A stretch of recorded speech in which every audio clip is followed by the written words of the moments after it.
Qui est Jésus pour vous?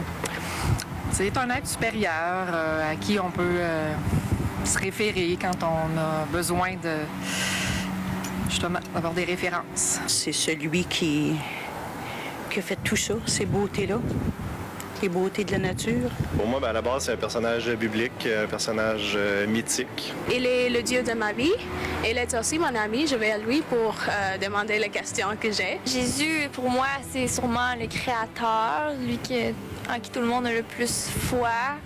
Beaucoup de gens vont se raccrocher à lui, justement, pour garder espoir puis ces choses-là. C'est quelqu'un qui est associé à la religion catholique. Jésus.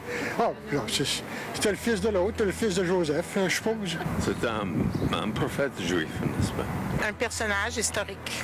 En réalité, Jésus, là, est-ce que c'est vrai? On remet en question la véracité de tout ça, mais je pense que si on regarde l'histoire, il a apporté quelque chose. Le témoignage de cette dernière dame qui, justement, fait une relation entre Jésus et l'histoire. En réalité, Jésus a divisé l'histoire de l'humanité en deux, puis il a influencé incroyablement cette deuxième partie de l'histoire de l'humanité, n'est-ce pas, Jeff? Bien, on est dans le monde occidental qui a vraiment profité, justement, du christianisme. Même toute la planète, hein, avec, finalement, de prendre soin des autres, d'aimer les autres, d'avoir compassion des gens, bien, ça vient du Seigneur Jésus-Christ. Au-delà de tous les prophètes, hein, je pense qu'il n'y a personne qui a parlé comme lui. Et surtout, personne n'a fait ce qu'il a fait. Il est mort pour nous. Et il est ressuscité. La bonne nouvelle, c'est qu'il est ressuscité. Et c'est là qu'on peut vraiment l'annoncer. Et François, oui? Bien, j'allais juste dire, il y a quelqu'un qui m'a envoyé une carte avec un petit mot à un moment donné, une référence. Et puis, quelqu'un a dit, je ne me rappelle plus qui, une citation véritable qui disait le christianisme, c'est une religion facile. Puis l'autre, il a répondu, oui, c'est vrai, c'est simple, t'as qu'à mourir sur une croix puis ressusciter le troisième jour. C'est en voulant dire, écoute, c'est un peu exagéré, là. C'est particulier, christianisme.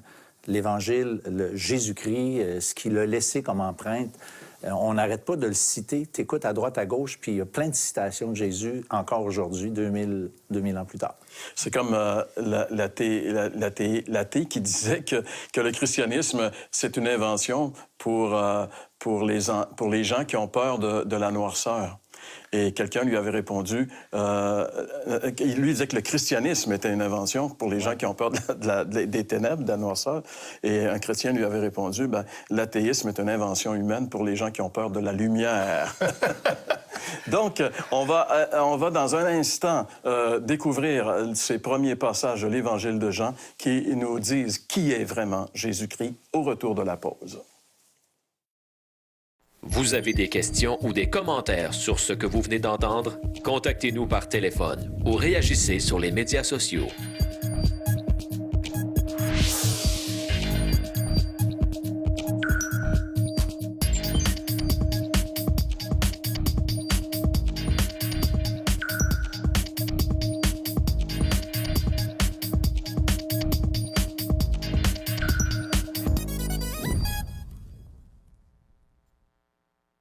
Vous êtes touché par ce que vous entendez dans cette émission? Vous souhaitez poursuivre votre aventure à la découverte de ce visiteur venu du ciel? Commandez dès maintenant votre Évangile de Jean tout à fait gratuitement. Que vous préfériez lire le texte ou en apprécier l'adaptation cinématographique, cette offre est pour vous, profitez-en. Cette offre a été rendue possible par les ministères d'Aujourd'hui l'Espoir.